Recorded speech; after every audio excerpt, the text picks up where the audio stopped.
Terima kasih Tuhan, kasih pada saudara firman Tuhan. Tadi kami boleh berubah pembaruan. Tolong Bapak, banyak kami pergumulan yang ada, baik terhadap anak, baik itu anak yang masih kecil, sekolah minggu, remaja, pemuda, bahkan juga yang sudah berkeluarga, punya masalah tersendiri. Demi nama Tuhan Yesus, hari ini Tuhan nyatakan kuasa, supaya ada solusi, supaya pulang dari sini punya pegangan apa yang harus kami kerjakan. Beri hikmat bijaksana kepada kami. Terima kasih Tuhan. Akan berbicara dan hamba yang ingin berkati tim pastoral menjadi semuanya hari dalam nama Tuhan Yesus. Tolong Bapak. Terima kasih. Saat ini kami mau renungan singkat Tuhan berkati. Demi Kristus Yesus, kami juga berdoa untuk anak-anak kami dimanapun mereka berada, baik yang ada di kota ini, di kota-kota lain. Demi nama Tuhan Yesus, lindungi pagari mereka dengan kuasa, sebagaimana Tuhan mereka. Dan pujilah Tuhan Yesus. Amin. Salam.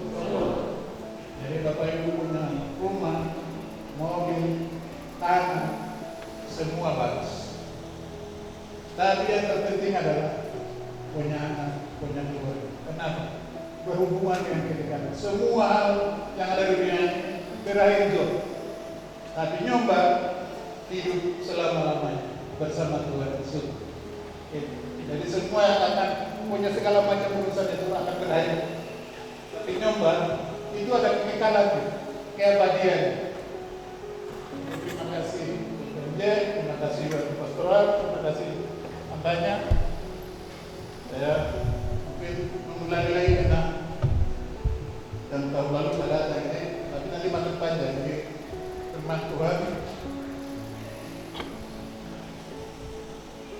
salah satu Musa atau Kejadian 2 ayat 16 dan 17. Kejadian 2 ayat 16 dan 17. Demikian firman Tuhan. Lalu Tuhan Allah memberi perintah ini kepada manusia. Semua pohon dalam taman ini boleh kau makan buahnya dengan bebas, tetapi pohon pengetahuan tentang yang baik dan jahat itu janganlah kau makan buahnya, sebab pada waktu kau makannya pastilah engkau mati. Lalu Lukas 2 ayat 52, maka Yesus makin bertambah besar dan bertambah hikmatnya dan besarnya makin dikasihi oleh Allah dan manusia. Dari Alkitab itu banyak kegagalan rumah tangga.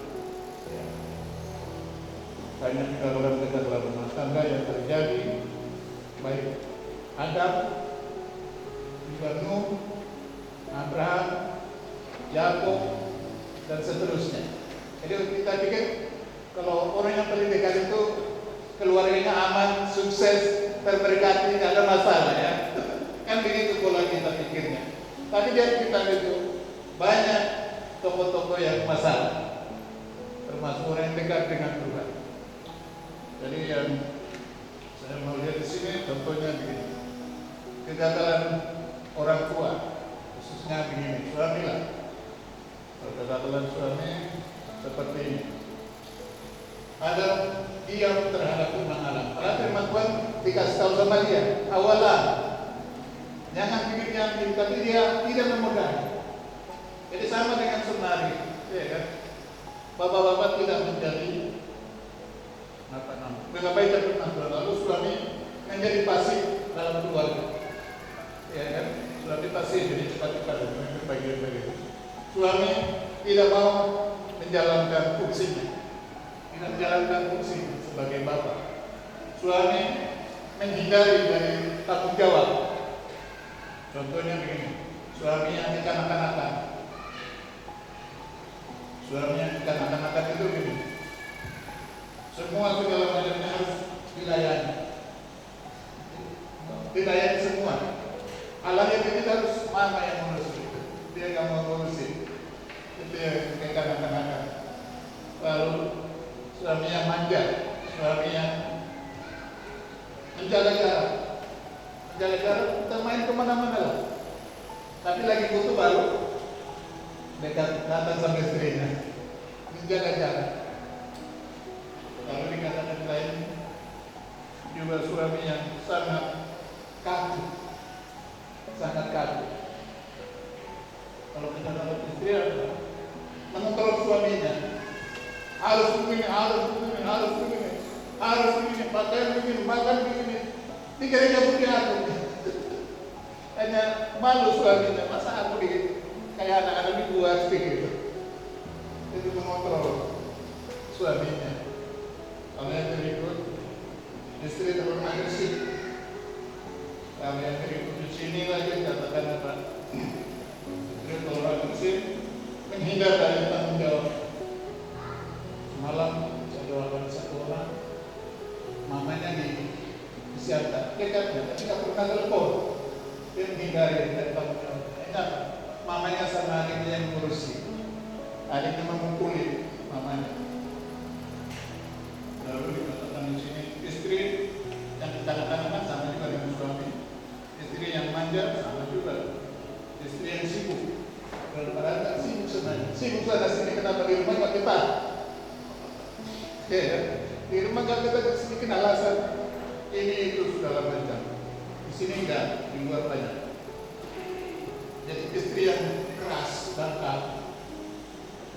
Jadi orang tua juga pilih kasih. Bapaknya anak saya tiga, mungkin salah satu orang tua yang pilih kasih. Di sini ada enggak? Bila nggak ada sama semua, tapi kerabatnya kita kelihatan tadi. Jadi jangan buat pilih kasih. Lalu dosa orang tua ditanggung oleh anaknya. Lalu apa? Membangkitkan amarah sama anak. Itu sudah ngobrol, marah. Hal yang sebenarnya kesalahannya satu, tapi semua diikut sertakan. Lalu dikatakan oleh sini tidak memperdulikan kehidupan anak. Yang penting sekolahkan, kasih uang, semua siapkan baik. Yang lain masa bodoh. Makanya dia minta tunda dari orang lain. Akhirnya menjadi narkoba dan segala macam. Karena di rumah dan ini. Jadi kalau anak itu apa namanya itu? Anak adalah tidak mengindahkan nasihat orang tua, tidak menghormati orang tua, tidak taat kepada perintah orang tua. Itu anak. Tapi yang maunya begini, istri tunduklah kepada suamimu seperti kepada Tuhan. Kalau suami kasihilah istrimu seperti dirinya sendiri. Kenapa dirinya sendiri? Karena diambil dari Tuhan, bukan dari luar. Jadi harus seperti baru keluarga itu aman. Tapi kalau enggak, pala. Yang terakhir tadi Lukas 2 ayat 52. Jadi di situ ada 4 dimensi. Dimensi fisik. Dimensi fisik, maka Yesus makin bertambah besar. Yang kedua, makin psikis itu maka bertambah hikmatnya. Lalu sosial, makin dikasihi oleh manusia. Secara rohani, makin dikasihi oleh Allah. Jadi ini 3 dimensi. Nah, 4 dimensi ini. Orang hanya pikirin anak fisiknya yang diurusi. Yang 3 lah. Atau yang kedua, hikmatnya sampai dijelaskan semua. Alam rohani yang peduli. Lalu apa? Ada yang berkaitan hal rohani, tapi sosialisasi remaja malah. Itu yang sering terjadi. Jadi 4 hal ini perlu. Jadi Tuhan Yesus itu totalitas hidupnya, harapannya sama Bapa di surga. Jadi kita berdoa Bapa kami di surga. Saudara kita siapa? Tuhan Yesus. Jadi kita kerjakan apa yang Tuhan Yesus kerjakan. Tuhan Yesus adalah teladan yang baik. Mari kita berdoa. Tuhan Yesus, kami serahkan acara ini ke dalam tangan-Mu. Tuhan yang berberkah, supaya kalau ada masalah perkumpulan yang dibawa demi nama Tuhan Yesus, pada hari ini juga kami boleh mengkonsili, mendoakan supaya ada kemudian, ada perbaharuan, dan mereka hamba tidak sendiri, tapi bersama-sama kami, bersama-sama Tuhan, segala sesuatu bisa terlaksana. Karena Tuhan sekalian, marilah kepadaku, hai yang lesu dan berbeban berat, aku akan memberi kelegaan kepadamu demi nama Tuhan Yesus. Masalah-masalah yang dihadapi kepada anak-anak, hari ini Tuhan mengatakan pelepasan, pembaharuan, kelegaan, supaya nama Tuhan dipuji dan dipermuliakan, supaya kita menjadi teladan bagi gereja-gereja. Terima kasih Tuhan, berkati hamba berbicara, berkati kami semua. Amin. Jadi saya mau menyalam semua kita yang hadir. Salam. Minta maaf ya, jadi kurang nyaman, mungkin nggak terlalu besar ya, nggak nampak kan? Tapi ini judulnya saja. Kalau nanti ke yang di sini kayaknya nggak jadi nampak. Jadi siang hari ini karena tadi udah doa, udah firman Tuhan, saya nggak doa lagi supaya nggak bosan Bapak Ibu. Saya mau mengajak kita mendiskusikan tentang bagaimana mengembangkan relasi dengan anak-anak, sehingga kita nanti itu punya keakraban yang dalam dengan mereka, dan juga sekaligus mengevaluasi bagaimana Bapak Ibu yang sudah punya anak-anak yang berkeluarga, atau mereka yang sudah pemuda, dewasa, tetapi kok kelihatannya sekarang nggak akrab dengan mereka, sehingga nggak ada bonding, nggak ada kedekatan, sepertinya ada jarak dengan mereka. Coba kita itu rimang-rimangilah diri kita sendiri dengan orang tua kita. Bukankah kita kadang-kadang juga sulit dekat dengan bapak dan mama kita? Kita nggak begitu akrab dengan beliau, kita nggak begitu nempel dengan beliau-beliau itu. Memang kita itu perlu perhatian, nggak ada masalah. Tetapi yang saya maksudkan adalah masalah emosi sekarang. Jadi bagaimana kita itu mempunyai ikatan emosi yang akrab dengan anak-anak, sehingga nanti anak-anak itu sampai dewasa, bahkan ketika kita sudah tua, itu mereka tetap punya bonding dengan kita, karena mereka itu akan meninggalkan kita. Nah, kira-kira itu yang saya mau bicarakan. Nah, pertama-tama untuk kita itu memahami apa yang mau kita bicarakan, saya ajak kita baca dulu dua ayat ini. Yang pertama adalah dari Efesus pasal yang ke-6 ayat yang kedua, hormatilah ayahmu dan ibumu. Ini adalah suatu perintah yang penting. Lalu kemudian Titus 2 ayat 4, ibu-ibu diajari untuk mendidik perempuan-perempuan muda untuk mengasihi suami dan anak-anaknya. Jadi dari dua ayat ini saya mau menjelaskan tentang apa itu bonding atau keakraban emosi. Nah, kalau begitu, keterikatan emosi itu adalah keterikatan emosi yang sehat antara orang tua dan anak-anak terjadi ketika kedua belah pihak, siapa itu? Orang tua, lalu anak, saling memenuhi kebutuhan dasar pihak lain. Orang tua kebutuhannya adalah rasa cinta, dan anak-anak kebutuhan dasarnya adalah kasih.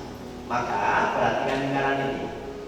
Kalau anak-anak itu terpenuhi kebutuhannya akan kasih, maka kasih orang tua itu akan memotivasi anak untuk menghormati orang tuanya. Dan rasa hormat orang tua dari anak akan memotivasi orang tua untuk mengasihi anak. Jadi ini lingkaran yang nggak bisa putus. Kebutuhan dasar orang tua adalah respect, kebutuhan anak-anak adalah love atau kasih. Itu ya. Jadi ini dulu ya dasarnya, bahwa kita tidak boleh tidak memenuhi kebutuhan dasar ini. Tapi dari mana dulu kita mulainya? Karena kita kan mintanya dihargai. Maka Bapak Ibu kalau kita panggil anak-anak kita dan mereka tidak mendengar, kita merasa bahwa mereka tidak menghargai kita. Kalau kita itu kemudian meminta tolong dan mereka tidak segera melakukannya, maka kita merasa saya tidak dihormati, tidak didengar. Memang kebutuhan orang tua adalah respect, penghargaan. Maka kita itu akan seringkali menjadi tersinggung dan marah kalau kita merasa tidak dihargai. Kenapa kok tidak dihargai? Sebetulnya ada sebabnya. Sebab kebutuhan dasar mereka tak terpenuhi. Apa itu kebutuhan dasar mereka? Love, kasih. Nah, ketika kasih tak terpenuhi, maka mereka tidak menghargai kita. Nah, nanti saya akan perdetil lagi. Begini, berikutnya. Ini muncul pertanyaan.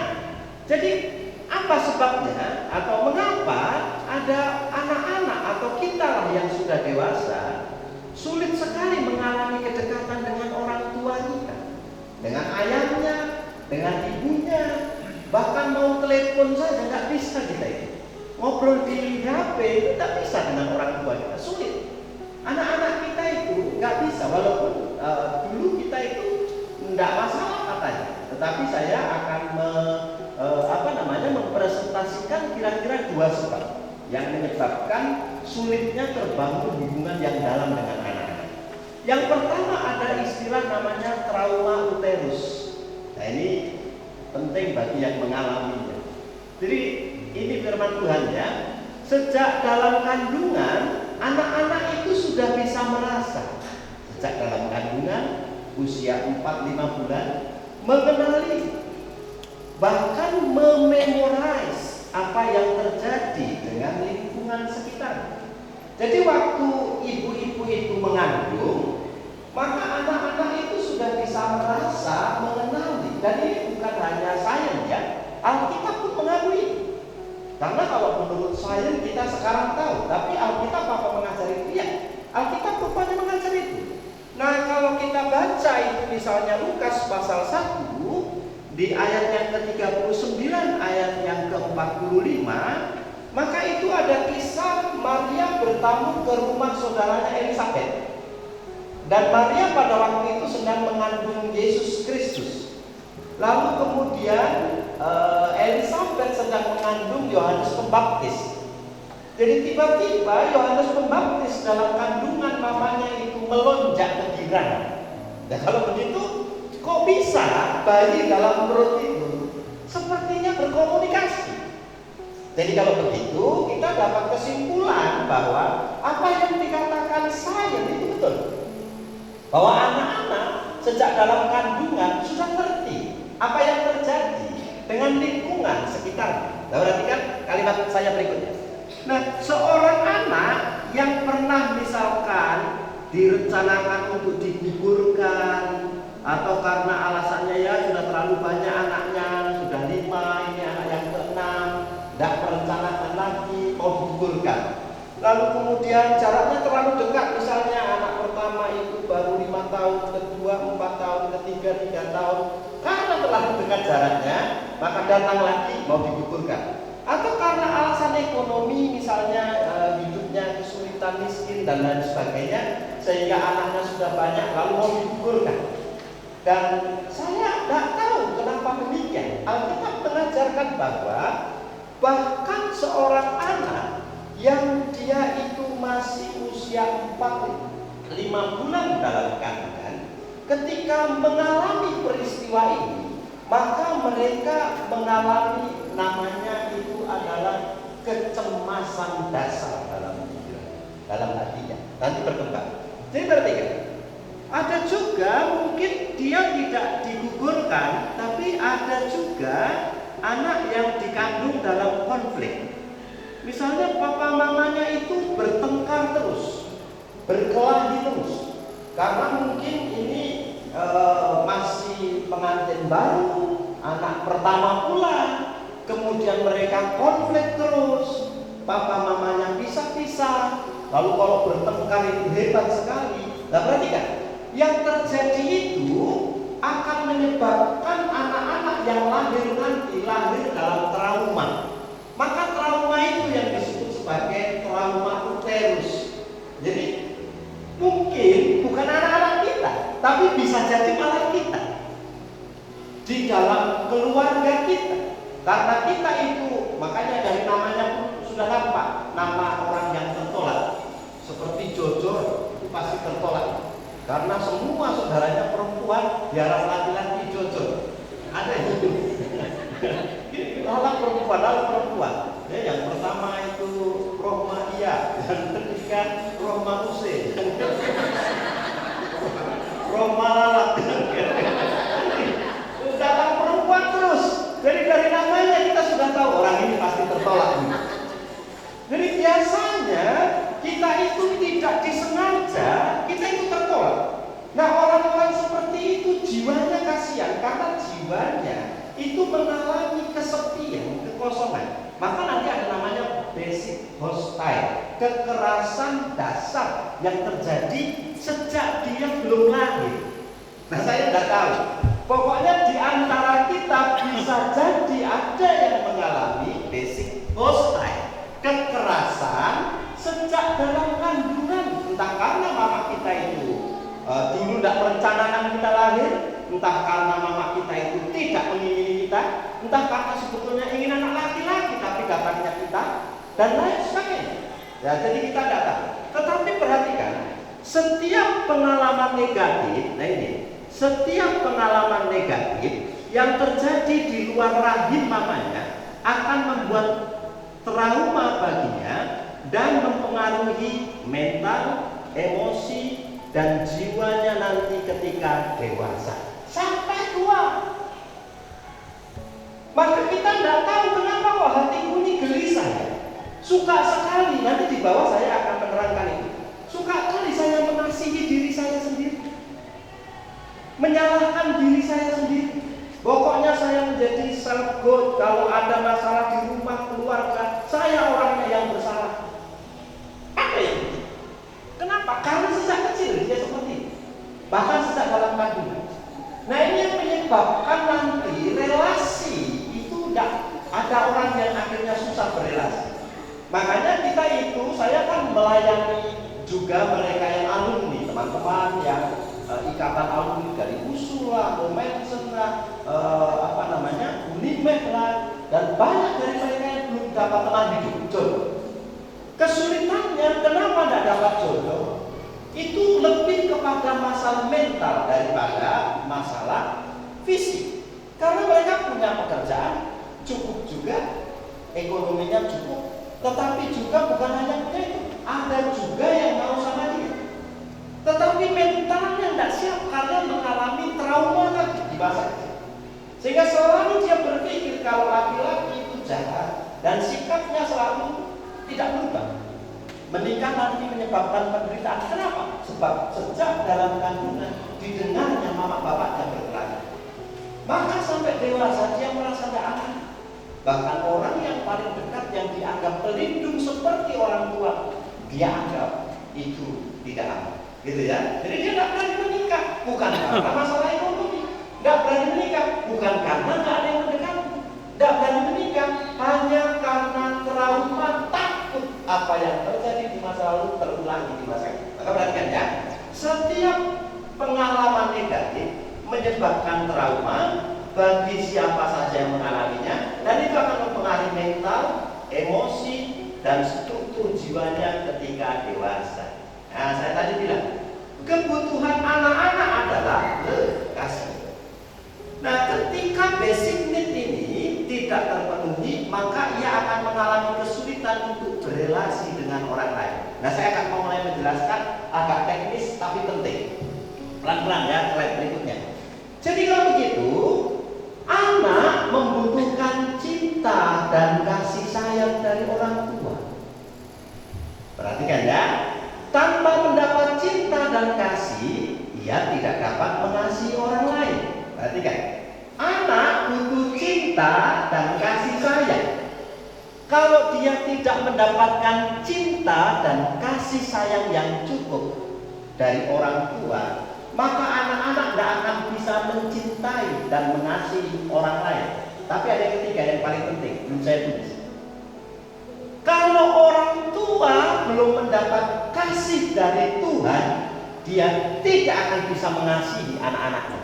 Sebab tidak ada orang yang bisa memberi cinta kalau belum mendapatkan cinta dari surga. Ini paling penting. Bapak ibu tidak akan bisa mencintai anak-anak kalau belum mendapatkan cinta dari Tuhan. Nah, itu kesimpulannya nanti ya.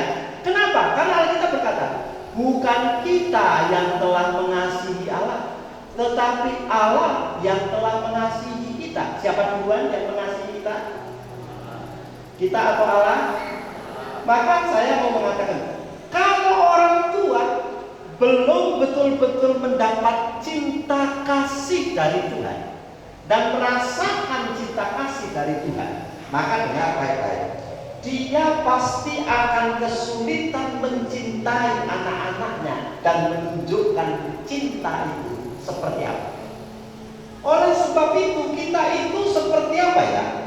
Seperti melihat mewariskan dosa berkelanjutan dan keturunan-keturunan berikut. Nanti saya akan terangkan. Ini dia berikutnya. Nah, perhatikan ini. Yang kedua, mengapa anak-anak sulit mengalami kedekatan emosi dengan ayahnya? Kalau yang pertama itu, tadi saya sebutkan masalah trauma. Sebab anak tertolak sejak dalam kandungan, maka dia tidak mendapatkan cinta yang utuh. Dia sampai dewasa pun terus sulit mengalami dan memberi berbagi cinta kasih, berelasi dengan orang. Yang kedua ada namanya parental patogeni. Apa itu? Parental itu berarti parenting. Parenting berarti pengasuhan. Patogenik itu apa? Patogen. Patogen itu berarti beracun. Ada pola pengasuhan yang merusak. Dan ini banyak sekali dilakukan oleh keluarga-keluarga Kristen. Karena saya sering ketemu dengan banyak keluarga. Saya senang ya, seperti GPKP bulan Mei saya diajak oleh mereka itu dari Modern. Mereka ada pembinaan untuk pendeta dan istri pendeta. Jadi dikumpulkan di Sukamakmur sana untuk dibina pendeta dan istri pendeta supaya ngerti apa itu keluarga Kristen. Karena minta maaf ya, sekalipun seperti kami hamba-hamba Tuhan, pendeta, apalagi istri pendeta, karena istri pendeta kadang lebih pendeta dari pendeta. Ini perlu sekali dididik, dilatih, supaya memahami apa dan bagaimana keluarga Kristen, termasuk tentang bagaimana mengasuh anak-anak, pola berkomunikasi dan lain sebagainya. Begitu ya. Jadi mereka kumpulkan dan saya dapat kesempatan nanti di Mei itu menjadi salah satu pembicaranya. Hanya bertiga nih, ada saya, ada moderamen, ketua moderamen, ada satu lagi seorang psikolog. Jadi kita akan bandingkan antara pendekatan yang saintifik dengan yang biblical. Saya dari sisi biblicalnya. Jadi itu saya rasa menarik sekali. Makanya mestinya pembinaan begini tidak boleh minggu siang. Mestinya ini dibuat di hotel, Pak Korangin, mana Pak Korangin? Mestinya dibuat di hotel ya Pak Korangin. Jadi dibuat di hotel hari Jumat, malam Sabtu begitu. Lalu mereka itu setelah itu langsung berdua dengan istrinya masuk ke hotel kamar. Jadi pembinaannya dari sore sampai malam gitu. Jadi itu baru berkenan. Cocok enggak? Cocok. Kalau ini kurang cocok. Betul itu Pak. Kalau cuma begitu, mereka suruh bayar 500.000, mau itu Pak. Orang tua ini ya, bapak dan mama. Nah sekalian kan liburan, mereka dapat materi yang bagus lalu istirahat. Nah saya menyarankan, nanti tahun depan kalau dibikin lagi, jangan di sinilah, dibikin di tempat yang lebih bagus dan kita sengaja. Ini kan kayaknya nggak sengaja, sengaja, betul-betul serius gitu ya. Memang mau sungguh-sungguh gitu. Saya mau menjelaskan tentang parental patogeni. Banyak orang tua yang melakukan pengasuhan kepada anaknya dan pengasuhannya itu patogen, beracun, merusak begitu. Nah, coba berikutnya. Parental patogenik adalah pola asuh orang tua yang berpotensi menimbulkan penyakit emosi kepada anak-anak. Gara-gara apa anak-anak itu gak bisa dekat sama orang tua? Karena parental yang patogen. Perhatikan Mazmur 22 ayat 10. Ya, engkau yang mengeluarkan aku dari kandungan, ini pemazmur ya. Engkau yang membuat aku aman pada dada ibu. Ya, perhatikan ya. Ini pemazmur mau mengatakan bahwa kebutuhan seorang bayi itu adalah cinta kasih yang membuatnya merasa aman. Dan rasa aman ini hanya bisa diberikan oleh orang tuanya. Maka itu sebabnya kalau ibu-ibu melahirkan, dokter akan mengajari untuk inisiasi ASI dini. Maka bayinya akan ditaruh di perut mamanya, lalu bayinya akan merangkak mencari ASI mamanya. Memang itu saintifik, tetapi itu lebih dalam dari sekedar saintifik. Apa yang dicari anak? Rasa aman. Dan rasa aman itu ditemukan ketika si bayi itu bisa menghisap ASI mamanya dan didekap oleh mamanya kembali kepada posisi seperti dia di dalam kandungan. Bayangkan, kalau sebelumnya tadi mama papanya berkelahi terus, bertengkar terus, bayi akan tumbuh dalam kecemasan yang luar biasa. Nah, saya lanjut ya, karena ini mau menjelaskan hanya rasa aman itu didapat dari pengasuhan orang tua. Tetapi ada pola pengasuhan yang tidak menimbulkan rasa aman. Yang pertama, yang kedua, yang ketiga. Yang pertama itu ada orang tua yang otoriter, yang terlalu banyak aturan, yang terlalu ketat aturan. Anak-anak di rumah seperti di mes tentara.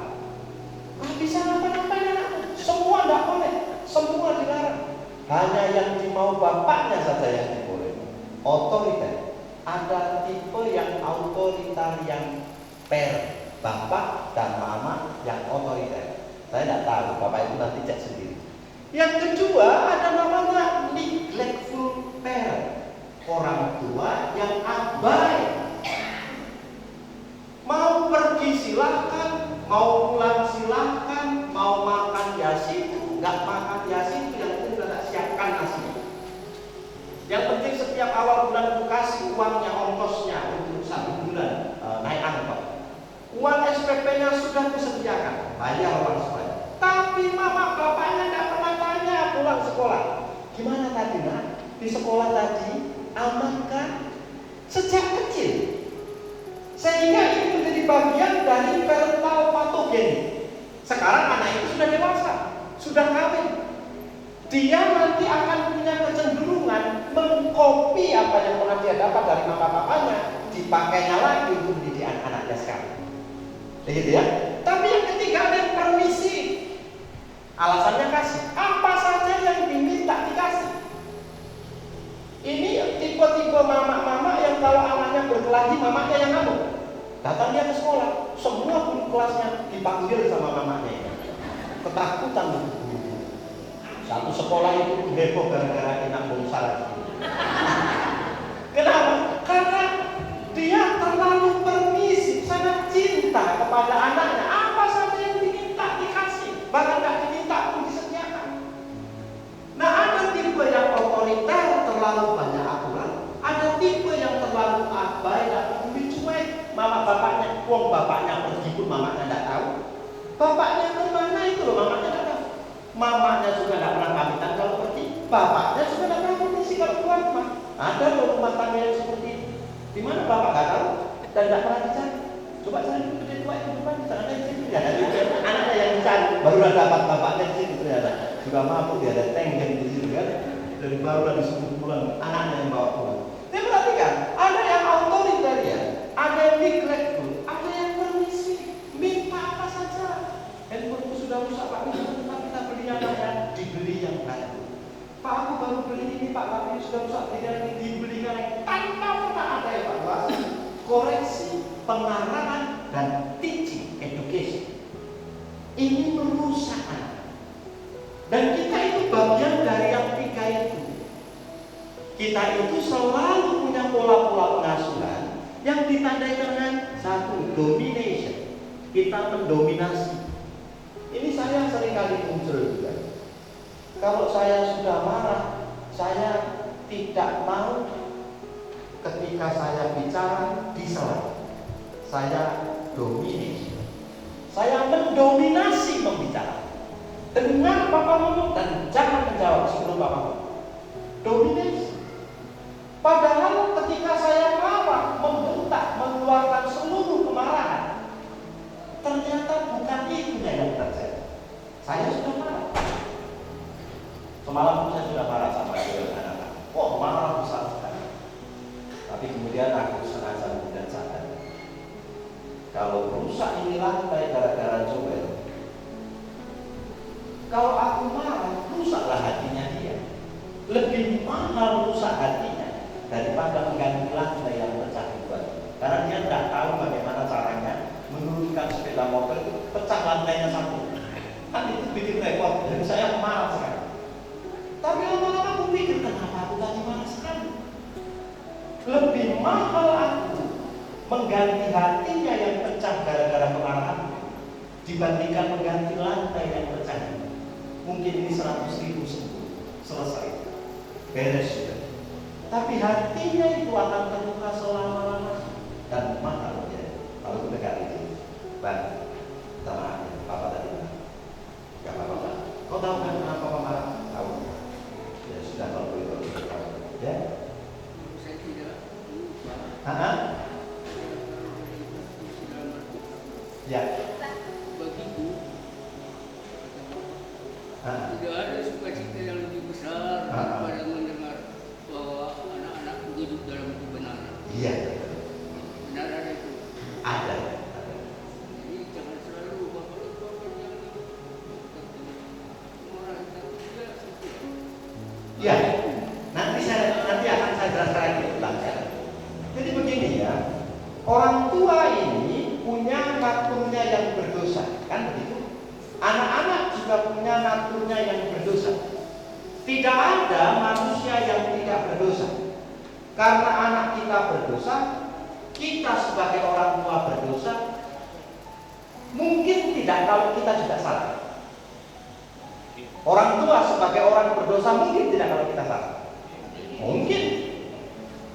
Kadangkala saya melampiaskan kemarahan bukan tujuan mendidik, tapi sengaja saya lampiaskan karena emosi saya yang sudah numpuk. Anakku hanya korban.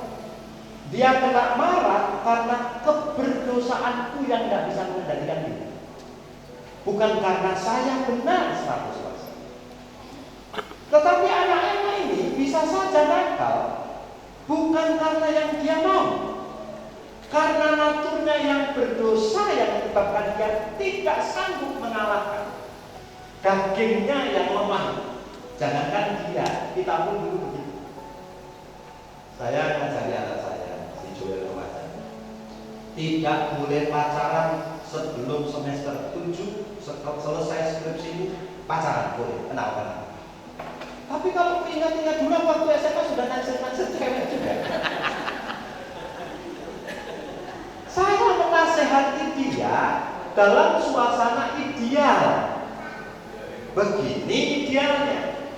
Tapi saya juga tidak bisa menghidupi itu ideal. Saya mau mengatakan, setelah dunia jatuh dalam dosa, tidak ada yang ideal. Termasuk ketika berkeluarga, tidak ada keluarga yang ideal. Maka tadi beliau berkhotbah di Alkitab tidak ada keluarga yang tak bermasalah. Sebut nama keluarga siapa? Abraham, bapaknya orang beriman. Dia punya anak dari pembantu. Musa, apakah dia tak bermasalah? Bermasalah. Dia kemudian dilarang Tuhan masuk tanah perjanjian karena apa? Orang yang paling sabar itu marah dengan bangsanya.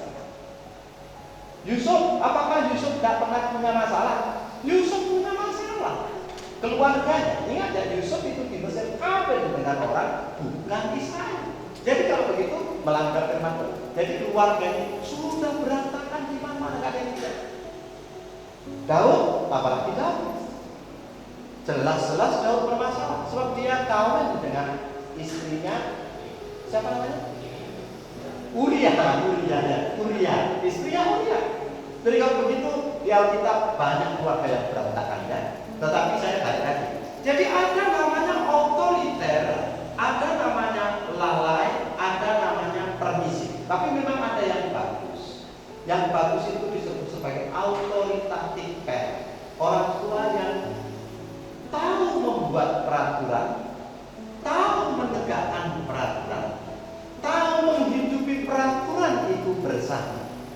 Saya sering buat peraturan di rumah, tapi sulit menegakkannya. Tidak boleh main handphone mulai jam sekian sampai jam sekian. Kalau hari Sabtu baru boleh main HP. Lalu kemudian tengok anak ke jam 1 main HP. Tapi dia kalau kumarahi kasihan. Kalau nggak kumarahi aku tadi baru buat aturan. Kemudian mamanya yang marah. Kalau mamanya marah, aku membela anakku. Kalau aku yang marah, dia juga membela anaknya. Jadi kami bertengkar gara-gara anak-anak itu. Jadi kalau begitu, saya buat aturan, saya yang melanggar. Kadang-kadang ini yang disebut permisi, nggak otoritas. Saya nggak berotoritas di rumah ini. Kenapa? Aku buat aturan, tapi nggak kutegakkan. Sehingga anak-anak nggak ngerti. Jadi saya mau menjelaskan selanjutnya ya. Ada orang tua yang overprotective, terlalu protektif. Apa-apa tidak boleh, overindulgent. Ada yang overindulgent, ada yang humiliation. Ini apa ya, kasar. Ada yang lalai, ada yang hostility, keras, dan kemudian yang lainnya. Nah, setiap tindakan ini menyebabkan apa? Inner conflict dalam hati anak. Perhatikan ini pelan-pelan, ini garisnya agak sulit. Nah, pengasuhan yang salah akan menyebabkan rasa bermusuhan. Anak-anak akan memusuhi kita secara tidak sadar. Lalu kemudian dia kan anak-anak, tidak mungkin menang melawan kita orang tua. Sama seperti dulu waktu kita anak-anak dengan orang tua kita. Tidak mungkin saya menang melawan bapakku. Oh, bapakku dulu keras sekali. Mamaku itu kalau sudah mencari saya itu bawa sapu lidi. Dan saya bisa digebuki pakai sapu lidi di depan banyak kawan-kawan. Dan itu bagian dari tindakan yang bullying, mempermalukan. Lalu istilah sekarang ya, dulu nggak ada yang bullying. Tetapi itu mempermalukan saya di depan mereka. Dan mereka nggak ngerti. Lalu kemudian saya nggak mungkin ngamuk berkelahi melawan orang tua. Nggak bisa dong, pasti saya kalah. Akhirnya apa yang saya lakukan? Saya menekan rasa marah saya. Kalau saya menekan rasa marah saya, wujudnya bisa dua. Pertama, saya akan menjadi diam di rumah terus. Kedua, saya akan menjadi liar pergi keluar sana karena di rumah tidak nyaman. Saya akan merepress rasa bermusuhan itu. Kalau saya sudah menekan terus rasa marah saya, apa yang akan terjadi? Terjadi kecemasan. Saya akan menjadi sangat cemas. Itu sebabnya saya tidak tahu kenapa saya begini. Kenapa saya gampang tersinggung? Kalau saya teliti-teliti, memang saya punya kemarahan dari dulu yang belum selesai. Aku gak suka sekali sama bapak. Karena dulu bapakku itu sampai saya usia 2 tahun gak di rumah. Bapakku itu merantau. Betul memang cari uang, tapi ingat ya, kebutuhan anak bukan uang, tapi kasih sayang. Uang itu nomor 2, kasih sayang nomor 1. Bahkan uang bisa diberi bukan oleh orang tua, walaupun kita bisa kasih, tetangga kita bisa kasih, tapi kasih sayang mesti datang dari orang tua, dari mama dan bapak. Dan kemudian aku tumbuh dalam hati, wah, bapakku ini kejam sekali ya, mamaku sendirian mencari makan dan lain sebagainya. Muncul kecemasan. Kecemasan yang tidak bisa diatasi akan menyebabkan saya membutuhkan rasa kasih sayang dan afeksi. Saya itu merasa butuh dicintai, dikasih. Nah, tetapi kalau ini tak terpenuhi akan menimbulkan apa? Perasaan yang tak tertolak yang makin besar. Lalu menimbulkan apa lagi? Rasa bermusuhan. Saya makin benci dengan mama dan bapakku. Biasanya begitu ya. Kemudian kalau makin benci ini nggak bisa saya wujudkan dengan kemarahan, saya mau ngapain? Saya tekan lagi kemarahan saya itu, supaya saya tetap mendapatkan apa yang saya butuhkan. Uang sekolahku, tempat tinggalku, karena aku masih tinggal di rumah bapak, inilah yang kulakukan. Saya memang kehilangan banyak hal, dan saya tidak mau kehilangan cinta dan afeksi. Saya tekan lagi perasaan saya. Maka apa yang terjadi? Tekanan dalam hati makin meluas. Wujudnya apa? Ini dia bawah. Kecemasan dasar seperti Roma pasal 7 akan mengakibatkan pertama, kedua, saya akan jelaskan ya, ketiga, dan jangan-jangan ini ada di antara kita. Pertama adalah self image ideal. Ini istilahnya itu begini. Ini istilah-istilah sulit saya permudah. Saya kemudian berpikir, oh kalau begitu, supaya saya dapat cinta dan kasih dari orang tua, saya mesti jadi orang yang berhasil. Yang baik adalah kutunjukkan dengan apa? Oh, saya akan belajar sungguh-sungguh, saya akan berprestasi. Dia juga. Saya akan membangun image saya yang ideal tentang hidup itu. Hidup yang ideal itu bisa diterima, dihargai, dicintai, dikasih kalau saya punya sesuatu. Sesuatu itu bisa prestasi, sesuatu itu bisa kekayaan, sesuatu itu bisa saja apa saja. Yang kedua, mengasihani diri. Itu yang tadi saya sebut. Orang ini gampang sedih, gampang tersentuh, gampang menangis, peka sekali, mudah tersinggung. Sikit-sikit dia merasa bahwa itu adalah dirinya. Orang sedang bicara di luar sana dipikir ngomongin dia dan lain sebagainya. Self pity. Kenapa? Karena tadi dia merepress kebutuhannya akan kasih tak terpenuhi sampai dia menikah jadi masalah. Walaupun dia sudah punya keluarga sekarang, punya suami atau punya istri, dia tetap menjadi orang yang self pity, yang mempunyai self image ideal yang salah, yang benar. Yang ketiga itu ada namanya should, itu keharusan. Akhirnya dia menuntut dirinya terlalu berat dan terlalu sulit.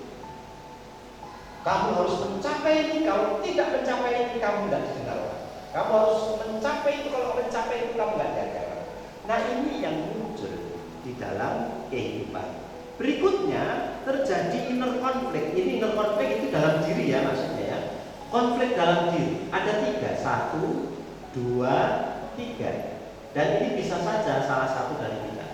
Pertama adalah orang yang disebut sebagai moving toward people. Berarti dia adalah orang yang membutuhkan cinta terlalu besar. Akhirnya dia apa? Kalau jadi pegawai menjilat,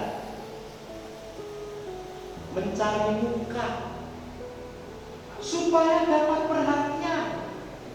Dia bahkan dalam mengorbankan apapun termasuk keluarga supaya di tempat kerja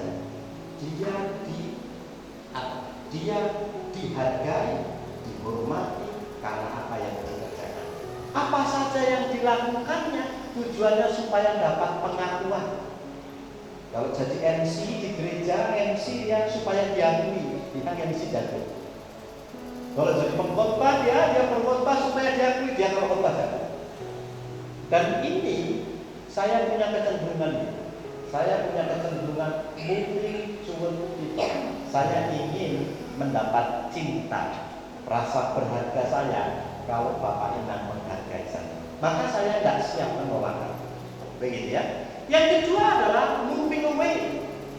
Moving away berarti menghindar, tidak mau membangun relasi. Aku bisa hidup sendirian kok, tidak ada kalian, tidak ada masalah. Dan ini bukan hanya anak-anak ya, kita yang sudah dewasa, apa ini? Dulu kita kurang cinta, waktu kecil, kurang kasih sayang. Memang bapak-bapak kita mungkin anaknya banyak. 7 saudara kita, oh bagaimana? Nomor tengah-tengah pula kita nomor 4. Adik kita kecil-kecil, kakak kita kecil-kecil. Pokoknya kalau pagi sudah ada masak nasi, sudah ada ikan asin, sayur, taruh situ. Mau makan silakan, nggak makan silakan, mama bapak pergi lagi belanja. Kita kurang kasih sayang. Lalu kita apa yang lakukan? Yang kedua bisa saja kemudian moving away.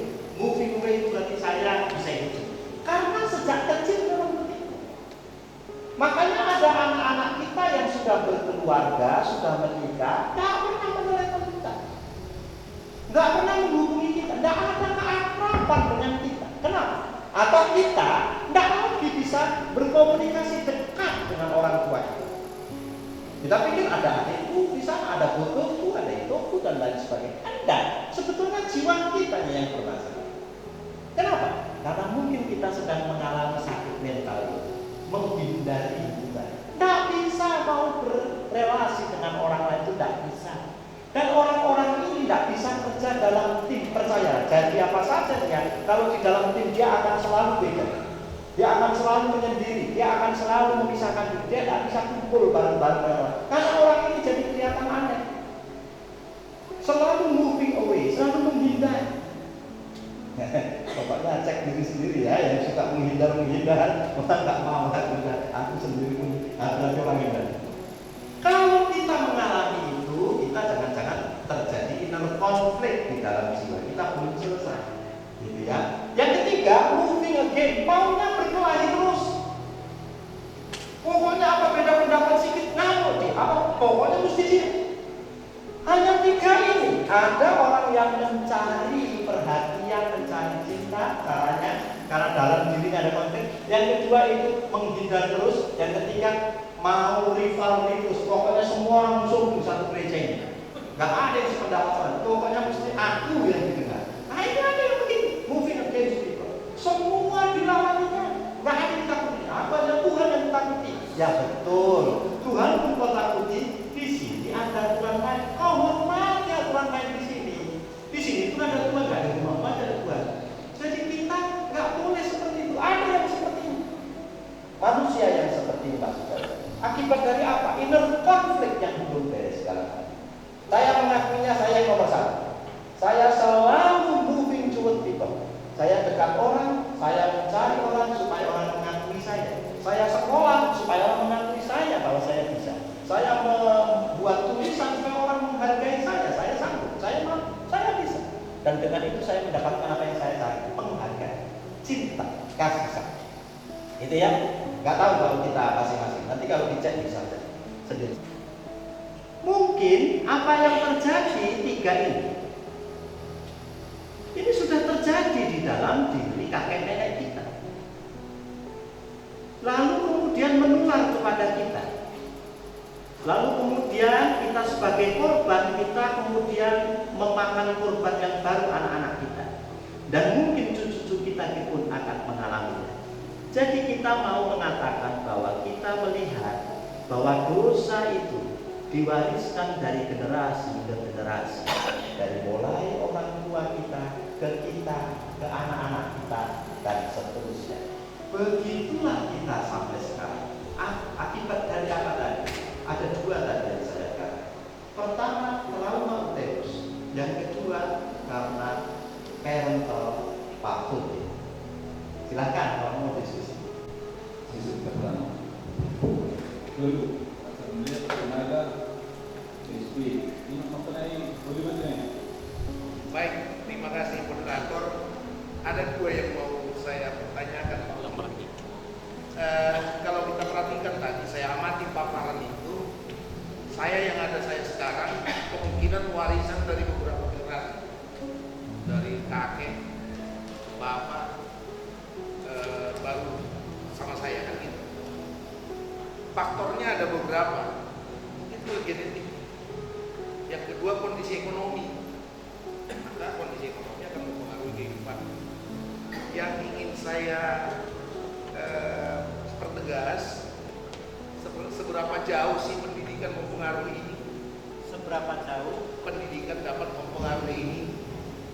Apakah pendidikan formal? Namun yang paling utama harapan saya adalah gereja, karena gereja yang punya akses dekat ke sana. Kemudian itu yang pertama. Yang kedua, saya melihat inner konflik tadi. Inner konflik itu ada tiga: moving toward, moving away, moving again. Ya. Yang pertama itu ada mencari cinta. Ini mungkin Amir ambil luka, tinggalkan amat, ambil luka, angkat telur. Ini dalam kehidupan sering terjadi. Saya mau melihat poin yang kedua. terkait dengan yang tertulis di Matius, cocok nggak kemarin nanti gitu kan? Ada di Matius dikatakan, ketika engkau memasuki sebuah rumah, ucapkan salam. Ketika rumah itu menerima salammu, berkat Tuhan atas dia. Tapi jika rumah itu menolak, kebaskan jubah, debunya pun tak pantas lengket di jubahmu itu. Bukankah itu termasuk moving away from people? Semakin Anda banyak disenangi orang lain, maka Anda pasti akan memiliki kepribadian ganda. Ketika komunitas itu tidak menerimamu, apakah kita berusaha masuk ke poin pertama? Alkitab menyatakan tegas, tidak, tinggalkan. Maka saya menganggap itu adalah moving away from people. Terima kasih Pak Untung, ada yang kedua. Saya tidak kuasa Pak Untung mengelak dari takdir yang saya alami dalam kehidupan saya, bukan itu. Tetapi ada sebenarnya yang ditugaskan Tuhan untuk memperbaiki itu. Pendidikan di negeri ini, gereja. Yang paling besar adalah gereja. Ya, saya masih bekerja. Jadi banyak keluhan di para pimpinan BUMN bahwa perlakuan terhadap Genway Injek ini pasti berbeda. Kita sebagai pimpinan kadang-kadang kewalahan pada anak-anak dari Genway sama Injek. Dan hal ini juga terjadi pada rumah saya, karena di rumah saya juga Genway Injek juga. Jadi artinya perlakuan terhadap setiap anak pasti berbeda-beda. Karena tadi kan hanya didefinisikan lab itu kita nggak tahu sampai gimana penjabarannya. Yang kedua, lab itu ibaratkan seperti cabai. Cabai itu kan kalau kita makan bakso ada level 1 sampai 10. Jadi kalau lab itu berbeda-beda, kita kaitkan sama Amsal 13 sampai 24. Siapa tidak menggunakan tongkat, benci kepada anaknya. Jadi tongkat itu kan sama dengan lab juga. Artinya karena saya belum menemukan tadi lab itu bagaimana penjabaran misalkan level 1 sampai 10 tersebut. Terima kasih. Salam untuk. Jadi maaf dulu semuanya terlalu jauh berarti tentang butuh ikuti mulai awal dan sudah di terakhir. Cuman saya menangkap tadi ada benang merah. Mulai dari umur kita, anak kita, cucu kita, dan seterusnya. Karena di dalam keluarga itu kan pasti ada, kalau kita menganalisis, ada pokoknya, terdiri dari batangnya, rantingnya, buahnya, daunnya. Jadi setelah saya dengar tadi ujung-ujungnya itu, dan di situ masih tergambar mulai dari pokoknya, anaknya, dan seterusnya, itu tetap menjadi terkait ataupun ada tetap keterkaitannya dan tetap kena sama dia apa yang menjadi dosa daripada hukumnya atau perbuatan lah. Jangan kita katakan dosa itu kan, tapi sifat atau karakter barangkali. Jadi maksud saya di sini untuk begini, kita sudah berusaha menghilangkan itu semua. Apalagi kalau kakek saya tadi bilang, pada zaman dahulu kan belum mengenal agama, belum diterangi oleh Kristus. Untunglah datang Kristus melalui hukum kita atau station, ya kan? Dan generasi seterusnya juga.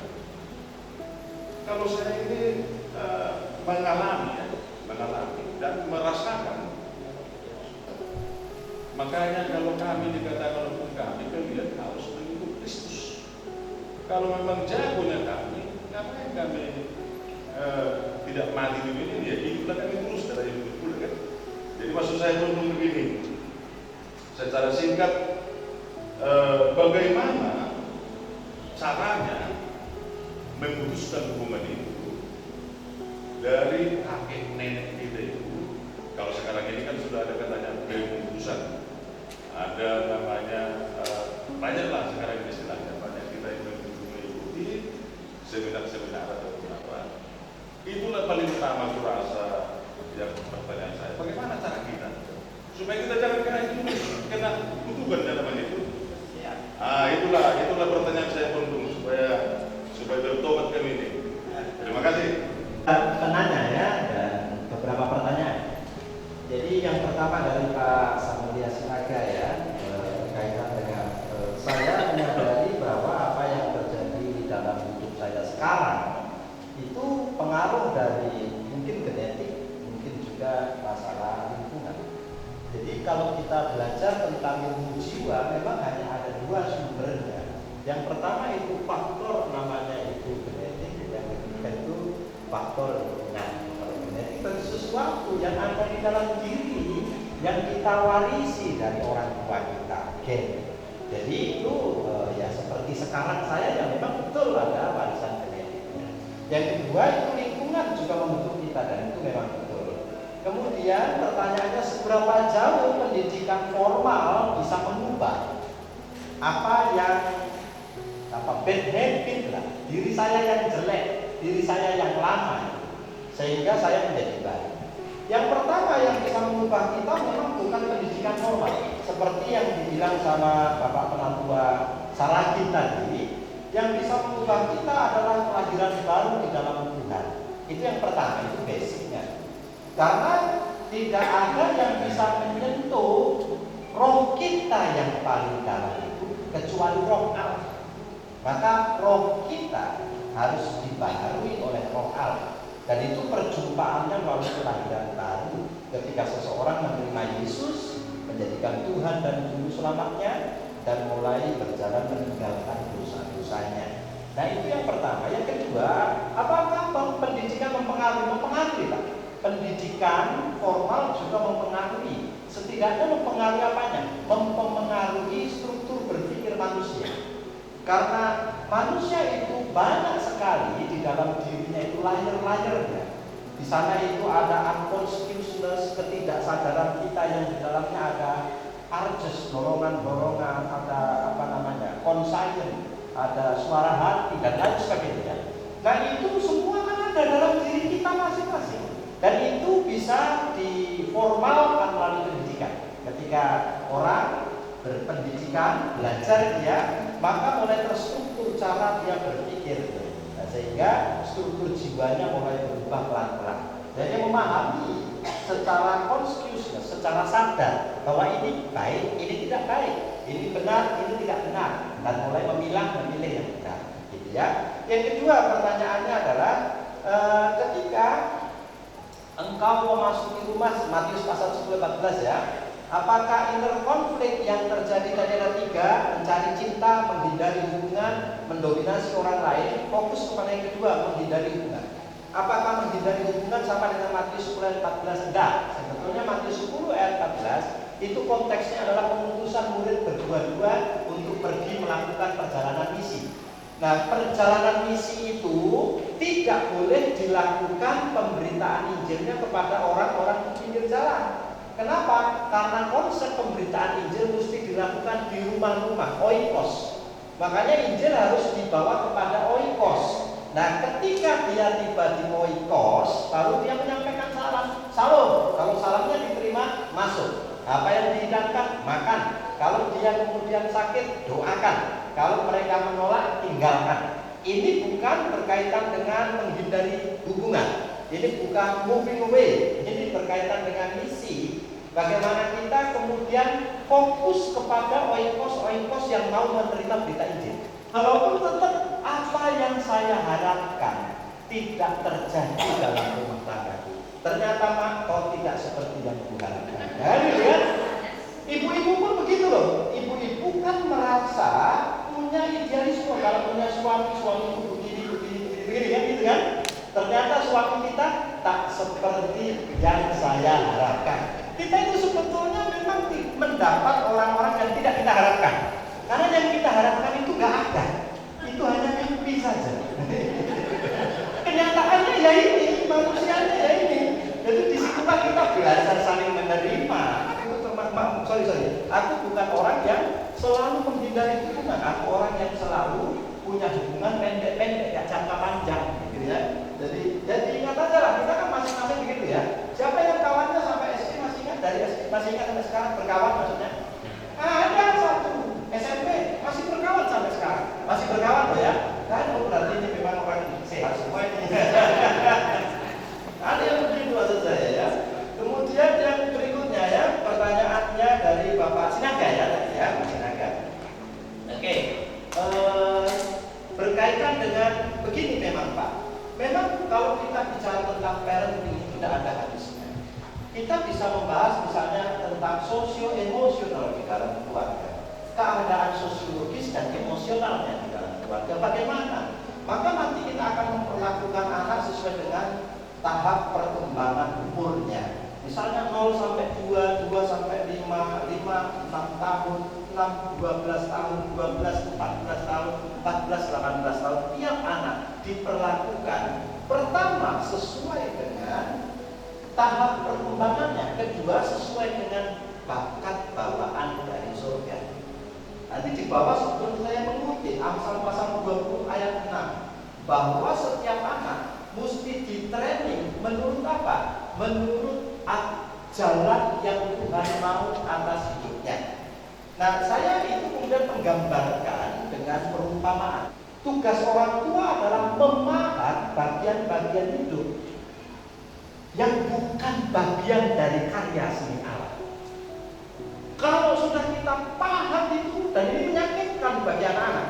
Maka tadi ada yang mengutip, bukankah perlu cambuk? Betul, perlu cambuk. Maka saya masih setuju dengan Alkitab. Karena sekarang dunia pendidikan menyarankan tidak boleh pakai cambuk. Sementara Alkitab mengajarkan dengan Amsal pakai cambuk. Kenapa?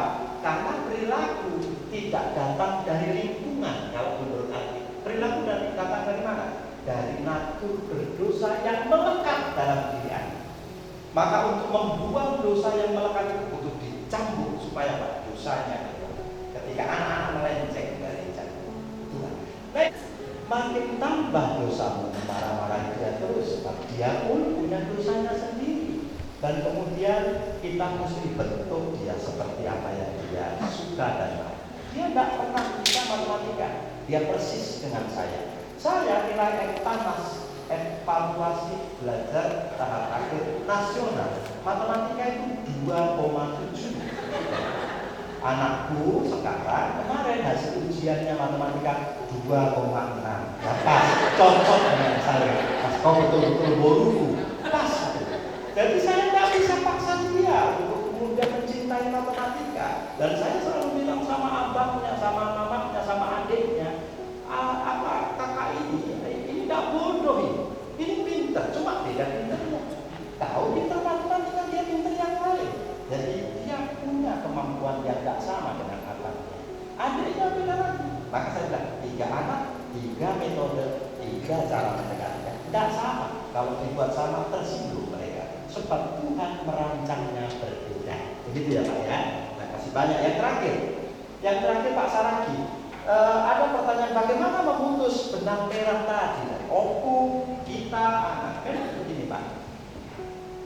Ada beberapa ini Pak yang harus diputus dan ada yang nggak bisa diputus karena memang nggak perlu diputus. Jadi yang pertama itu adalah dosa. Dosa itu kan ada 3 jenis Pak.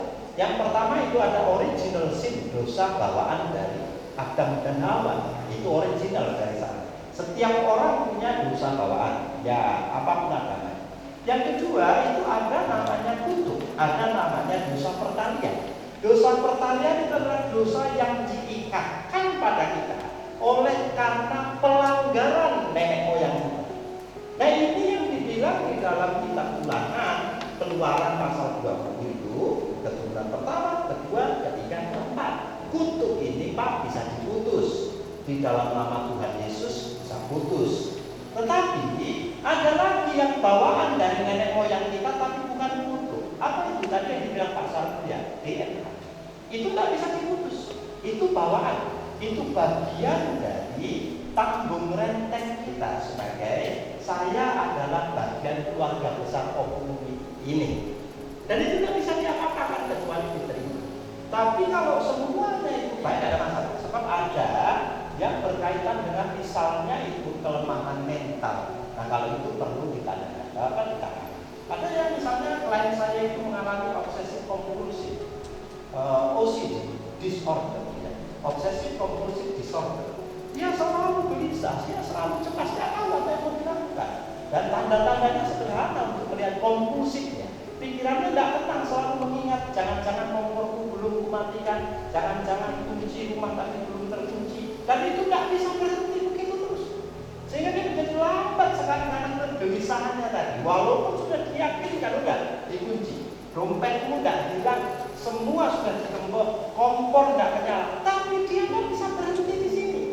Kalau ini DNA apa? Ini harus ditangani medis plus konselor. Kalau ada konselor kerja dengan medis, mungkin bisa ditenangkan, tidak bisa sembuh. Kenapa tidak bisa sembuh? Ya karena sudah DNA bawaan. Nah, itu dengan pengalaman begitu ya. Jadi kalau itu turun terus, memang selama-lamanya.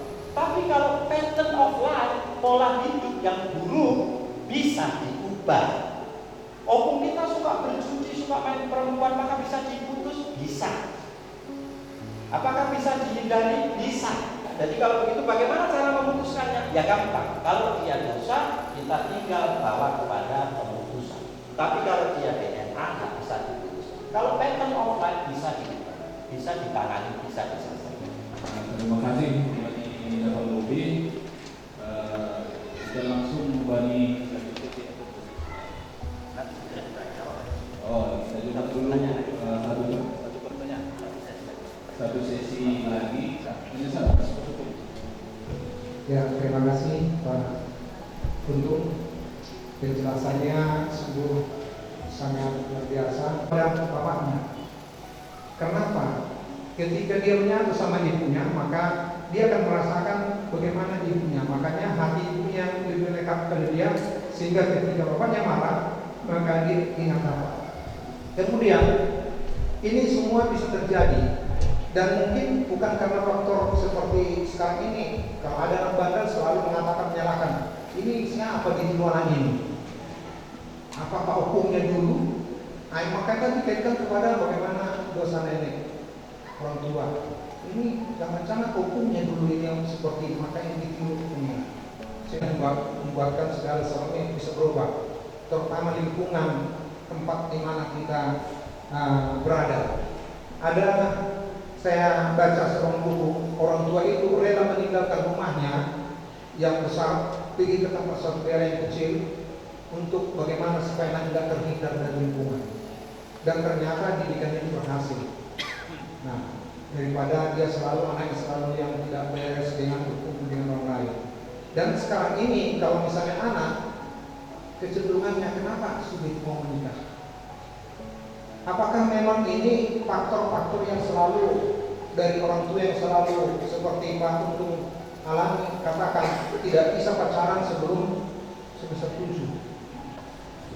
Terima kasih pengisi dua nami, Sidua Untung, nami adung bersyukur. Tapi sederhana itu bersyukur nami, tapi pendidik kehidupan. Bagaimana mengubah karakter. Bapakku berasal dari Samosir, jadi dia merantau ke Simalungun. Jumpalah dengan mamaku Guru Sinaga. Kawinlah mereka di dalam kehidupan rumah tangga mereka sangat kesulitan menghidupi kami anak-anaknya 8 orang. Mungkin kita ini pun begitu dulu karakter di kampung. Dan kulihat pun saudara-saudara kami tetangga begitu juga sama bapaknya. Nah, mendidik anak-anak itu keras. Nah, kamu yang mengubah karakter punanya.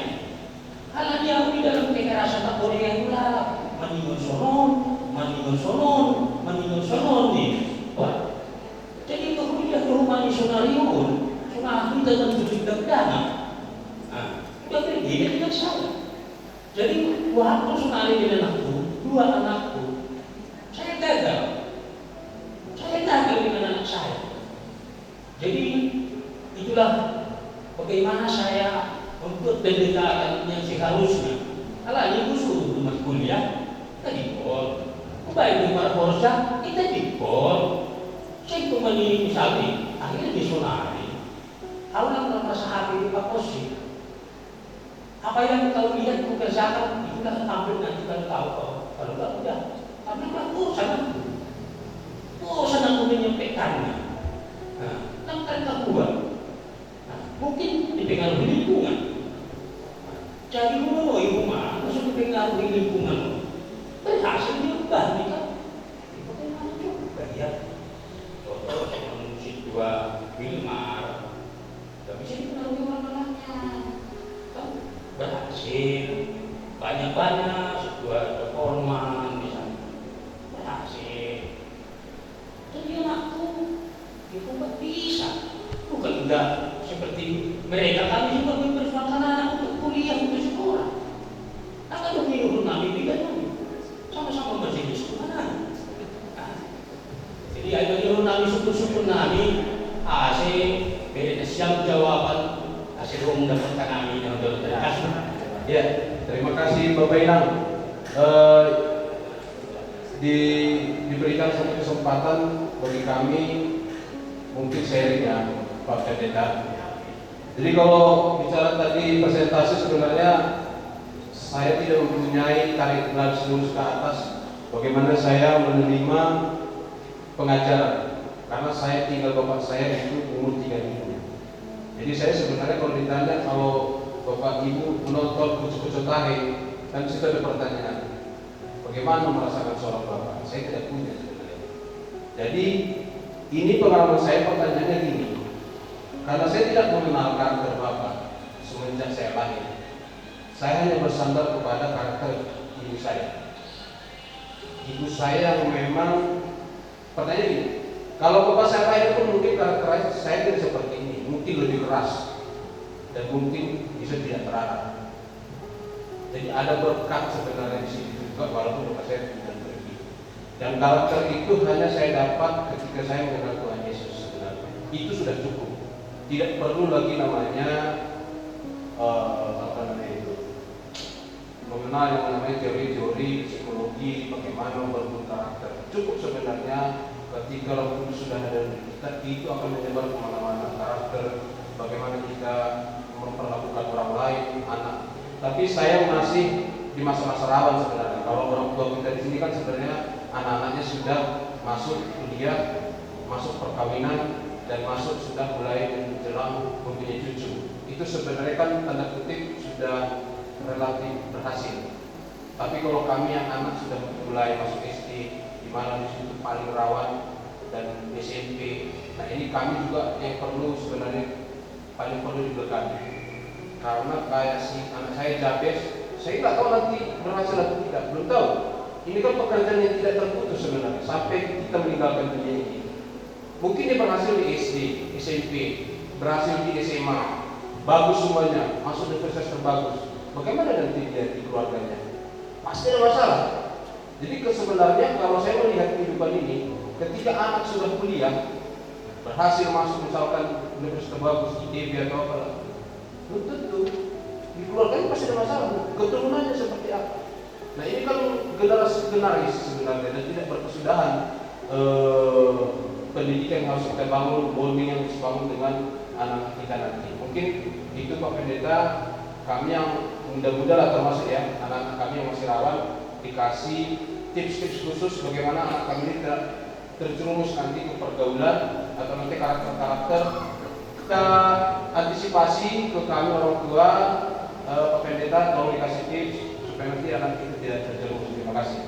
Baik, saya ke Pak Sutarman Purba ya. Tadi pertanyaan beliau. Jadi memang Pak dalam penelitian ilmiah ada dua yang mempengaruhi pembentukan orang. Yang pertama disebut sebagai nature, yang kedua nurture. Nature berarti bawaan dari alam ini, keturunan dan lain sebagainya. Nurture berarti pengasuhan lingkungan, pembentukan oleh alam sekitar. Dan kalau ditanya mana yang paling benar, Alkitab menyajikan versi yang biblical. Kalau dunia ini menyajikan bahwa kita itu dibentuk oleh nature dan nurture. Tetapi Alkitab itu mengatakan tidak, karena kita adalah image of God. Kita gambar Allah. Maka kita itu karakter kita mesti dibentuk di dalam image of God itu. Jadi kalau begitu, apa yang mempengaruhi perilaku buruk seseorang? Kalau Alkitab itu mengajarkan bahwa asal usulnya adalah original sin, dosa yang kita warisi dari Adam dan Hawa. Sehingga di dalam Yakobus pasal 1 ayat 4, manusia itu punya namanya keinginan. Keinginan ini kemudian oleh Paulus disebut sebagai epithumia. Ingat ya, pada waktu Adam dan Hawa melihat buah itu, lalu mereka mengingininya, itu disebut dosa. Berarti awal dari dosa adalah keinginan. Lalu kemudian Yesus di dalam khotbahnya di Matius pasal 6, pasal 5, 6, 7, barang siapa melihat dan mengingini, dia sudah berdosa. Berarti dosa tidak selalu sebuah perbuatan. Dosa memang sebuah keadaan. Keadaan saya berdosa, walaupun saya belum berbuat, saya sudah punya di dalam sana keinginan. Maka dosa berawal dari keinginan. Dan itu sebabnya kalau ditanya apa sih faktor yang paling mempengaruhi, apakah itu alami atau itu faktor lingkungan, ya kita bisa menyajikan sajian yang ketiga, faktor dalam diri manusia yang adalah gambar Allah yang sudah jatuh dalam dosa. Itu yang menyebabkan dia gampang dipengaruhi lingkungan, gampang ditarik oleh suasana sekitar, dan mudah menginginkan apa yang diinginkan dunia ini. Maka mudah sekali jatuh dosa. Nah, itu yang dari apa ya, dari Pak Purba ya. Dan penelitian ini memang makin maju Pak, luar biasa. Anak-anak itu ya sekarang berkembang luar biasa, dibantu teknologi itu orang-orang kedokteran sudah seperti yang bilang Pak Arman tadi, bahwa mengingini anak laki-laki, perempuan itu bisa saja dirancang, bisa diatur, bisa bisa dibuat polanya, dan nanti apa yang kita mau bisa tertentu. Tinggal kita punya uang atau tidak, itu aja. Jadi itu memang betul. Jadi saya menyarankan untuk kita mengakui bahwa tiga-tiganya mempengaruhi. Tapi yang paling dasar adalah karena kita orang Kristen, kita betul tidak perlu terlalu mempercayai dan mengagumi psikologi. Karena psikologi itu penelitian ilmiah yang hanya menolong kita. Tetapi kita punya Alkitab yang menjadi sumber rujukan kita. Bahwa perilaku seseorang dibentuk oleh nature, oleh nurture, dan yang paling penting adalah perlu buktikan kita gambar Allah yang sudah jatuh dalam dosa. Maka dosa itu mempengaruhi pembentukan kita.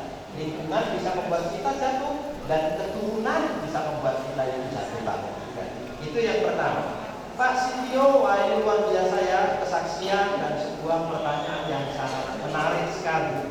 Saya itu merasa gagal. Bagaimana saya bisa membuat pendekatan yang benar supaya anak-anak saya itu seperti anaknya orang-orang yang lainnya, yang kuliah, meraih masa depan, dan lain sebagainya.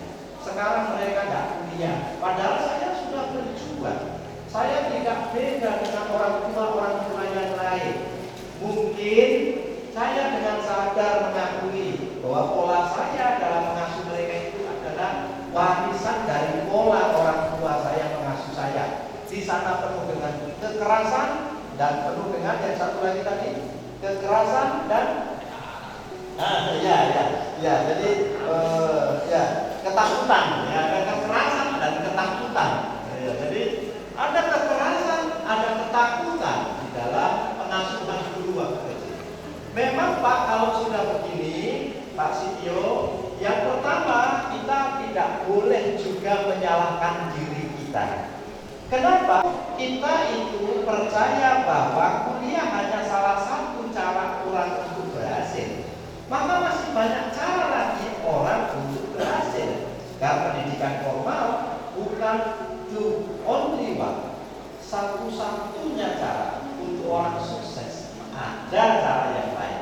Bisa pendidikan non formal dan lain sebagainya. Yang ketiga, ini sudah terlalu sulit karena sudah tidak bisa lagi didekati bagaimana. Nah kalau sudah begitu, biasanya saya menyarankan kalau sudah dibutuhkan khusus untuk datang ke konselor, maka nanti akan di-assessment, dicek mana yang menjadi simpul permasalahannya. Apakah ada di anak, apakah ada di dalam keluarga. Maka ada namanya terapi keluarga.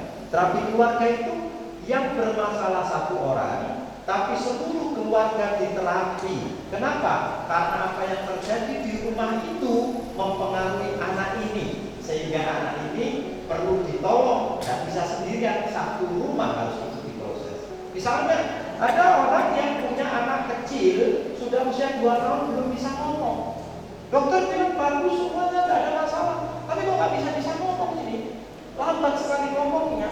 Nah kemudian ternyata anak ini didapati di rumahnya, mamanya pagi pergi, bapaknya pagi pergi kerja dengan pembantunya supaya bisa kerja, dikasih handphone. Lalu anak ini main handphone sepanjang hari, tidur, kasih makan.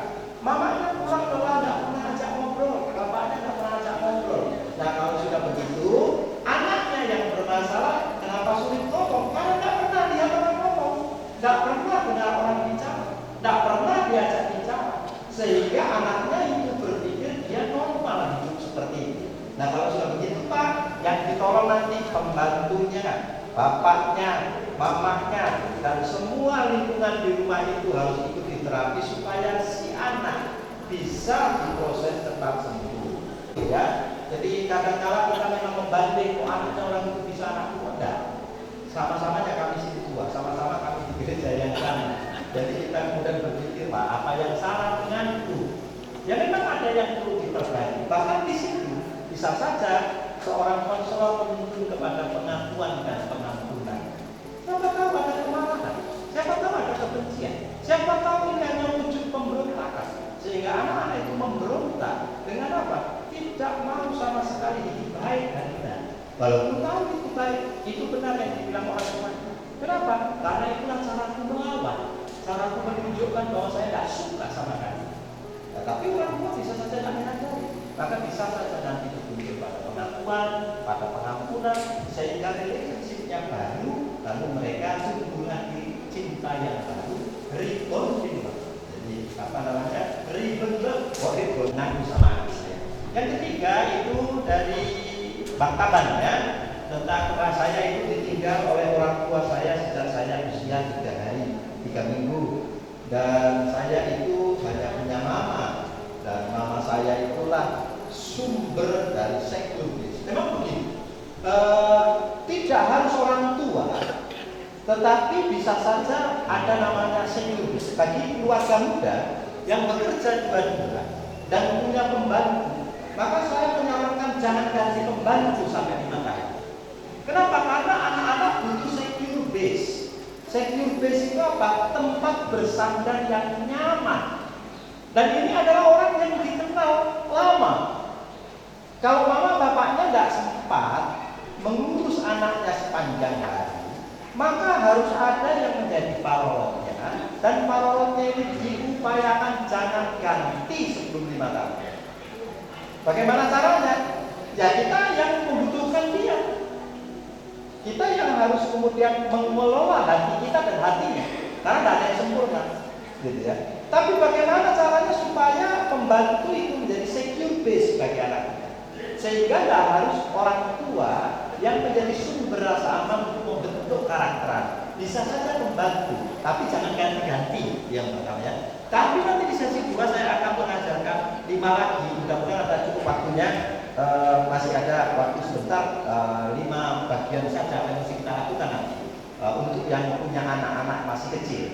Tapi setidaknya itu secure base bisa didapat dari siapa saja, termasuk. Tapi jangan ngomong, karena ngomong ini cenderung tidak baik. Ini ngomong ini merusak cucu banyak ini. Ngomong ini merusak cucu. Iya.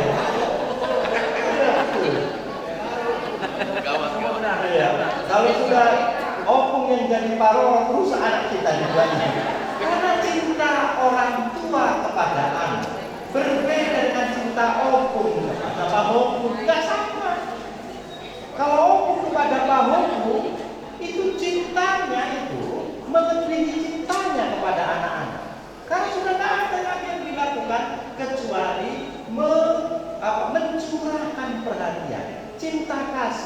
dan no disiplin di situ. No disiplin, no aturan main. Pokoknya, ayo kita beli es krim. Nah, kalau saya bawa anak saya ke tempatnya Mbak, wah, enak sekali anak itu. Mereka bilang enak di rumah Mbak, enak di rumah Mbak. Kau cuma 2 minggu di rumah Mbak. Mbak itu memang merusak kalian. Apa saja yang diminta? Sehari bisa 3 kali beli es krim. Malam pun jam 9 biasa lagi ke warung beli es krim. Makanya senang sekali mereka es krim terus di sini. Es krim terus. Kalau kami nggak boleh minum es krim. Hanya sekali minum es krim sehari, nggak boleh tambah-tambah lagi. Dan itu apa namanya ya? Itu kasih orang tua kepada anak penuh dengan disiplin, kehati-hatian, ada kalanya kasar dan keras. Tapi kalau orang kepada cucu nggak ada. Pokoknya semua dikasih, semua diizinkan. Yang penting jangan nangis. Kalau nangis malah bapaknya kita marah, mamanya kenapa nangis terus itu katanya kan? Ya itu dia. Makanya ngomong-ngomong jangan dirusak cucu-cucu kita. Cintailah cucu kita itu, tapi tetaplah dengan disiplin, gitu loh. Kasih disiplin, kasih aturan main, supaya tahu dia. Disiplin itu kan penting ya. Mana boleh, mana tidak boleh. Artinya gitu. Walaupun kita itu mengasuh cucu, tapi tetap cucu itu tahu border, batas main. Batas di mana ini adalah batasan emosional, di mana anak-anak kita, cucu kita boleh bermain di dalam border. Kalau di luar sana tidak boleh. Misalkan kapan kita bilang jangan, kapan kita bilang tidak, nah itu harus jelas. Kalau dia misalnya sudah menyakiti orang, bilang tidak boleh. Kalau dia sudah kemudian menyesatkan dirinya sendiri, dibilang tidak boleh. Tapi kalau itu masih di dalam permainan, misalnya dia hanya nakal, coret-coret tembok, tidak apa-apa, tidak ada masalah. Memang anak kecil bertumbuh melalui izinkan saja. Belum perlu kasih satu tembok. Dek, ini tembok ini untuk gambar. Ini aja yang enggak kasih pen. Iya, bila perlu dikasih lantai di satu lantai, di lantai. Suruh aja melukis di lantai kan dipel bersilah. Kasih spidol di situ, lalu dikasih pakai apa namanya? Apa lakban itu? Kau main di sini ya, kota ini. Itu mengajari cucu kita untuk tahu tanggung jawab. Jadi mereka boleh main, boleh mencoret-coret, tapi di batas lakban itu. Kalau di luar lakban jangan ya, supaya tak tahu di aturan. Memang anak-anak kan begitu ya, mencoret, manjat dan lain sebagainya. Nah, akan membahayakan diri. Jadi itu maksud saya, jangan kasih kepada oknum. Jadi berkelahi nanti sama mama bapaknya. Kenapa? Karena yang mau dibentuk oleh mama bapaknya dirusak oleh oknumnya. Dan kemudian ya, pertanyaannya dari Bang Kapan ya. Bagaimana supaya anak-anak kami tidak terjatuh dalam karakter dunia yang nanti saya akan lanjut di sesi yang berikutnya kalau masih ada waktu. Tapi saya menyarankan ke depan usul saya jangan bikin di gereja lagi, di hotel. Buat kita itu serius dan saya sebetulnya mau membuat waktu untuk disebut waktu anugerah, di mana kita berdua-dua dengan pasangan memikirkan. Tapi karena di gereja tidak bisa. Kalau kita itu buat di tempat yang nyaman, kita bisa berdua-dua untuk masuk ke dalam waktu anugerah. Lalu pikir berdua, kenapa saya kok jadi begini? Gimana dulu anak-anak kita itu kok bisa sekarang begitu? Apa proses yang benar, apa proses yang salah? Tua Gro Asoman Nasa Jalu dari Tanjung.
sudah menyertai memimpin kami di dalam acara kami yang sudah dipandu oleh tim pastoral gereja kami GKPS Talika. Kami membicarakan tentang hubungan orang tua dan anak, dan kami tahu bahwa tidak ada orang tua yang sempurna. Oleh karena itu kami terus menanti-nantikan Tuhan, supaya Tuhan dalam segala keterbatasan dan kelemahan kami berkarya memakai kami menolong anak-anak kami. Terpuji nama Tuhan, kami terus menyerahkan seluruh kami dalam penyerahan Tuhan, kiranya berkelimpahan kasih setia mengasihi kami. Dan kami juga menyerahkan selanjutnya ke dalam pemeliharaan tangan Tuhan, kiranya kasih setia dari Allah Bapa dalam persekutuannya dengan Roh Kudus dan di dalam nama Putranya yang tunggal Tuhan Yesus Kristus memelihara kita sekalian. Amin. Halo.